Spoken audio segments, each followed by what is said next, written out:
मोदी जी गाना बनाए हैं, मैं जहां जहां चलूंगा अडानी का ठेका साथ होगा। जिन मित्रों से आप पीछे से चंदा लेते हैं और धंधा देते हैं, उन मित्रों को आप पैसा दे देते हैं। ये क्या है? ये क्या है? बांग्लादेश की यात्रा किया 2015 में, अडानी को ठेका मिल गया। श्रीलंका की यात्रा की 2021 में, अडानी को वहां ठेका मिल गया। तंजानिया की यात्रा की 2023 में, अडानी को वहां ठेका मिल गया। केन्या की यात्रा की 2023 में, अडानी को वहां ठेका मिल गया। नेपाल की यात्रा की 2023 में, अडानी को वहां ठेका मिल गया। मलेशिया में 2017 में यात्रा की, अडानी को वहां ठेका मिल गया। 2018 में सिंगापुर की यात्रा की, अडानी को वहां ठेका मिल गया। सर दिखाई नहीं पड़ रहा हूं मैं सर? अडानी को वहां ठेका मिल गया। वियतनाम की यात्रा की 2024 में, अडानी को वहां ठेका मिल गया। इजराइल की यात्रा की 2017 में, अडानी को वहां ठेका मिल गया। सबसे पैसा लेंगे, कोई भागने नहीं पाएगा।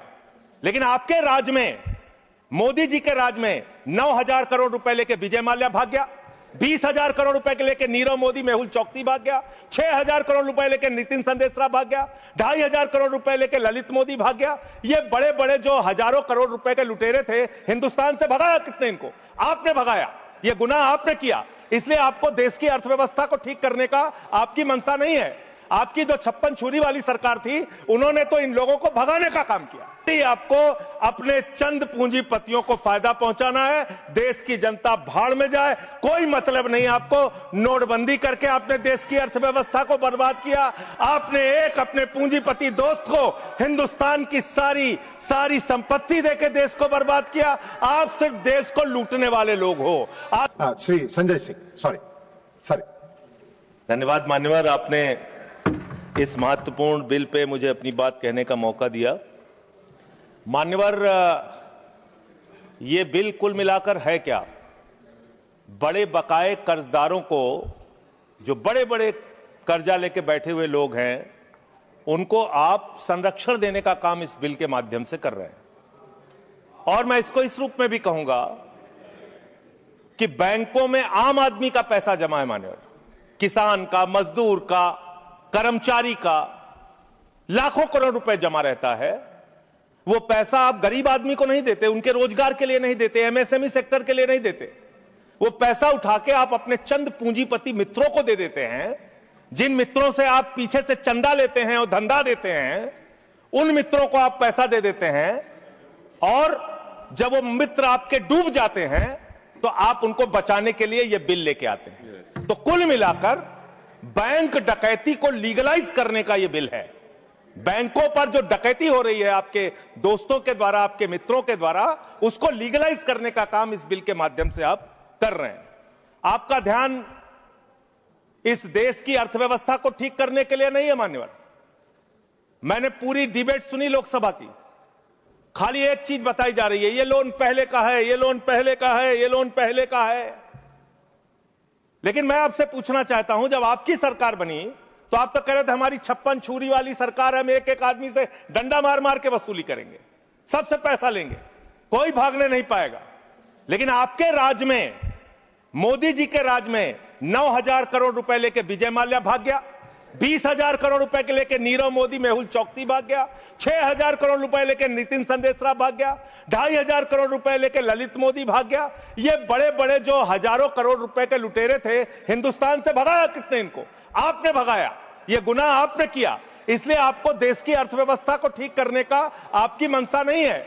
आपकी जो 56 छुरी वाली सरकार थी, उन्होंने तो इन लोगों को भगाने का काम किया, इन लोगों को निकालने का काम किया, सेफ पैसेज देने का काम किया। देश की जनता लूटी गई, बैंकों को आपने खाली करने का काम किया। और ऑथेंटिकेट करते हुए मैं आपको बताऊंगा मान्यवर, ये आपका लोकसभा में दिया गया सरकार का उत्तर है, मेरे घर पे नहीं बना। इसमें आप लोगों ने साफ तौर पे बताया है कि आपने करीब करीब 70% कर्जा 5,44,000 करोड़ में से मात्र 1,60,000 करोड़ रुपए आपने कर्जा वसूला और बाकी सब का सब आपने माफ कर दिया। ये तो बड़ी अच्छी स्कीम है आपकी, बहुत अच्छी स्कीम है। यही स्कीम आप किसानों के लिए लाइए, यही स्कीम आप मजदूरों के लिए लाइए, रेहड़ी पटरी वालों के लिए लाइए, छात्रों के लिए लाइए, छोटे दुकानदारों के लिए लाइए। और कहिए कि अगर 1 लाख रुपए किसी किसान का बाकी रहेगा, 30,000 रुपए दे दे, उसका बाकी कर्जा माफ। कहिए कि अगर 1 करोड़ रुपए किसी दुकानदार का, छोटे व्यापारी का माफ रहेगा, बकाया रहेगा, उससे 30 लाख रुपए लेके 70 लाख रुपए माफ। क्योंकि यही काम तो किया है आपने। आंकड़े पढ़ रहा हूं मान्यवर, ध्यान से पूरे देश को सुनना चाहिए। क्या है आपकी असलियत? आपने भूषण स्टील का 54,000 करोड़ रुपए कर्जा बकाया था, 42,000 करोड़ रुपए आपने वसूला, 23% आपने माफ किया। एसआर का, भूषण स्टील का 57,000 करोड़ रुपए बकाया था, 35,000 करोड़ वसूला, 38% आपने माफ किया। 8,000 करोड़ रुपए ज्योति स्ट्रक्चर्स का बकाया था, 55% आपने माफ किया। 91,000 करोड़ जीएचएफएल का बकाया था, 60% आपने माफ किया। भूषण पावर का 48,000 करोड़ रुपए बकाया था, 19,000 करोड़ रुपए वसूला, 60% माफ किया। इलेक्ट्रो स्टील्स का 14,000 करोड़ रुपए बकाया था, 5,000 करोड़ रुपए लिया, 62% आपने माफ किया। मोनेट इस्पात का 11,500 करोड़ रुपए बकाया था, 2,800 करोड़ रुपए वसूला, 75% कर्जा आपने माफ किया। एमटेक का 13,500 करोड़ रुपए बकाया था, 2,700 करोड़ रुपए वसूला, 80% आपने माफ किया। आलोक इंडस्ट्रीज का 30,000 करोड़ रुपए बकाया था, 5,000 करोड़ रुपए वसूला, 83% आपने माफ किया। लैंको इंफ्रा का 47,000 करोड़ रुपए बकाया था, 5,300 करोड़ रुपए आपने वसूला, 88% कर्जा आपने माफ किया। वीडियोकॉन का 46,000 करोड़ रुपए बकाया था, 2,900 करोड़ रुपए वसूला, 94% कर्जा आपने माफ किया। एबीसी शिपयार्ड का 22,000 करोड़ रुपए बकाया था, 12,000 करोड़ रुपए वसूला, 95% आपने माफ किया। आपने श्रीवास्तव इंडस्ट्रीज का 4,800 करोड़ रुपए बकाया था, 320 करोड़ रुपए आपने वसूला, 95% कर्जा आपने माफ किया।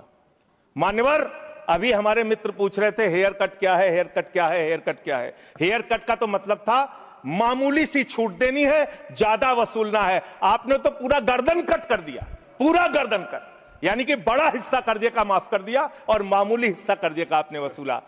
और अगर मैं आपसे ये कहूं कि इसमें आपने रिश्वतखोरी की, भ्रष्टाचार किया, चंदा लेके धंधा दिया, आपने एक ही खाली कंपनी का नाम लूंगा, भूषण स्टील का, जो टाटा को गई, 1,500 करोड़ रुपए का चंदा भारतीय जनता पार्टी को टाटा से इलेक्टोरल बॉन्ड और बाकी चीजों के नाम पे आपको मिले हैं। आप पैसा ले लेके इन लोगों का बड़ा बड़ा कर्जा माफ करवा रहे हो, रिश्वत ले लेके इन लोगों का बड़ा बड़ा कर्जा आप माफ करवा रहे हो। आपका ध्यान देश की अर्थव्यवस्था ठीक करने में नहीं है, पूंजीपतियों को खाली हर तरह से फायदा पहुंचाने में है। एक गाना था मान्यवर, तू जहां जहां चलेगा मेरा साया साथ होगा। मोदी जी की हालत यही है। मोदी जी गाना बनाए हैं, मैं जहां जहां चलूंगा अडानी का ठेका साथ होगा। ये क्या है? ये क्या है? बांग्लादेश की यात्रा किया 2015 में, अडानी को ठेका मिल गया। श्रीलंका की यात्रा की 2021 में, अडानी को वहां ठेका मिल गया। तंजानिया की यात्रा की 2023 में, अडानी को वहां ठेका मिल गया। केनिया की यात्रा की 2023 में, अडानी को वहां ठेका मिल गया। नेपाल की यात्रा की 2023 में, अडानी को वहां ठेका मिल गया। मलेशिया में 2017 में यात्रा की, अडानी को वहां ठेका मिल गया। 2018 में सिंगापुर की यात्रा की, अडानी को वहां ठेका मिल गया। सर दिखाई नहीं पड़ रहा हूं मैं सर, अडानी को वहां ठेका मिल गया। वियतनाम की यात्रा की 2024 में, अडानी को वहां ठेका मिल गया। इजराइल की यात्रा की 2017 में, अडानी को वहां ठेका मिल गया। तू जहां जहां चलेगा मेरा साया साथ।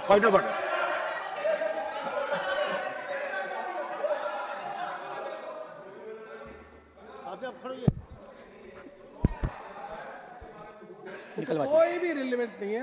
ये जो इरेलीवेंट जो इन्होंने उसको भाषण से निकाला जाए सर, एक्सपेंज किया जाए। कोई मत। दूसरी बात सर, इतना झूठ आंकड़ा दे रहे हैं, उसका कोई तथ्य दूर दूर तक नहीं है। रिकॉर्ड में चेक करेंगे, हम रिकॉर्ड चेक कर लेंगे। हाँ बोलिए। अडानी का नाम सुनते ही लोगों को 440 वोल्ट का करंट क्यों लग जाता है? मुझे तो समझ में नहीं आता। जैसे अडानी का नाम लो, पूरी की पूरी भाजपा खड़ी हो जाती है। 440 वोल्ट तक करंट लग जाता है। यही विषय है कि देश को बर्बाद किया है तुमने, कर्जा दे दे के अपने दोस्तों को भगाया है। अब बिल पे आपका ध्यान बड़े बड़े पूंजीपतियों से। मान्यवर मेरा समय आ रहा है मान्यवर मेरा समय आ रहा है, मुझे बोलने दीजिए। मान्यवर आपका दिमाग, हम चेक कर लेंगे। आपका दिमाग बड़े बकायेदारों से कर्ज वसूलने में नहीं है। अगर होता तो ये हजारों करोड़ के जो बकायेदार, इनके पासपोर्ट जब्त करो ना। संजय सिंह के तो पासपोर्ट आपने जब्त किए हैं, एक एक सांसद के पासपोर्ट आपने जब्त किए हैं। इन डकैतों के पासपोर्ट क्यों नहीं जब्त किए आपने? इन डकैतों के पासपोर्ट क्यों नहीं जब्त किए आपने? नहीं जब्त किए। आपका दिमाग क्या है?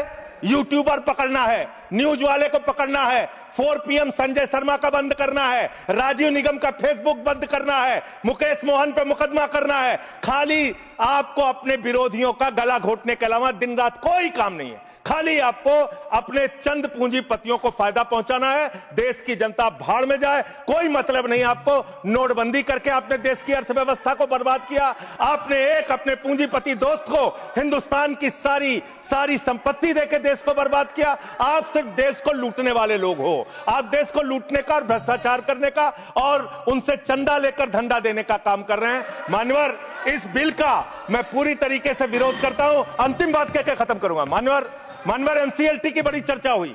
एनसीएलटी में मान्यवर 30, बस खत्म कर रहा हूं, सबको आपने ज्यादा टाइम दिया, मुझे भी 1 आध मिनट दे दीजिए सर। एनसीएलटी में 30,000 केस पेंडिंग है सर, और 270 दिनों में एनसीएलटी को केस का निराकरण करना होता है। एनसीएलटी तो भ्रष्टाचार का गढ़ बन गया है। उनके पास ऊपर से फोन जाता है नेताओं का, इसका इतना माफ कर दो, उसका उतना माफ कर दो। ये अंतिम वाक्य चीफ जस्टिस का मैं बोल के अपनी बात खत्म करूंगा। 48,000 करोड़ रुपए अनिल अंबानी का बकाया था, 430 करोड़ रुपए में सेटलमेंट हो गया। तो सूर्यकांत जी चीफ जस्टिस जी ने कहा, उन्होंने कहा that the insolvency process had become mockery. ये भारत के मुख्य न्यायाधीश का बयान है इंसॉल्वेंसी के बारे में, जिस तरीके से आप लूटखोरी कर रहे हैं। बहुत बहुत धन्यवाद।